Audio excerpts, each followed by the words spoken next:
সরকার মোর্চার সংঘাতে উত্তপ্ত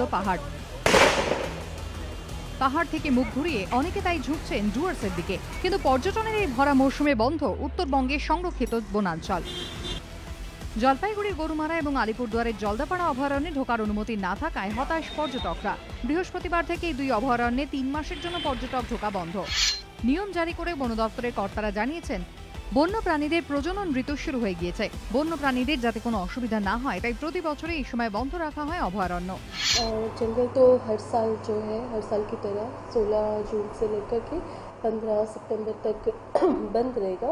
तो इस टाइम पे बेसिकली फॉरेस्ट के रिजुवेनेशन के लिए हम लोग फॉरेस्ट को इस टाइम के लिए बंद करते हैं, क्योंकि पूरा साल फॉरेस्ट के ऊपर बहुत प्रेशर रहता है। গরুমারা বা জলদাপাড়া বন্ধ থাকলেও পর্যটকের কথা ভেবে বিকল্প ব্যবস্থা করছে বন দপ্তর। পর্যটকদের কলা খাওয়া, রামসাই এবং ধূপজোড়ার অসংরক্ষিত জঙ্গলে ঘোরার জন্য অনুমতি দেওয়া হয়েছে।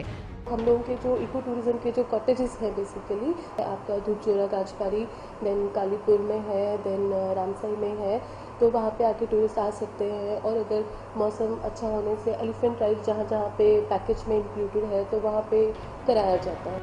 তবে পরিবেশ প্রেমীদের অভিযোগ, প্রচারের অভাবে এলাকার আরো কয়েকটি অসংরক্ষিত বনাঞ্চলে পর্যটকদের পা পড়ে না।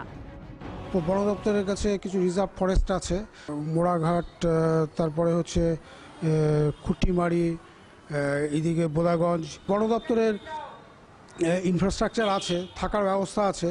সেখানে যদি বিজ্ঞাপন দিত, আগে থেকে অনলাইনে বুকিংয়ের ব্যবস্থা করতো, তাহলে এই টুরিস্টগুলোকে এই শুকনো মুখে ফিরে যেতে হতো না। অভয়ারণ্য বন্ধ, দুধের স্বাদ ঘোলে মেটাতে পর্যটকদের ভরসা এখন অসংরক্ষিত বনাঞ্চল।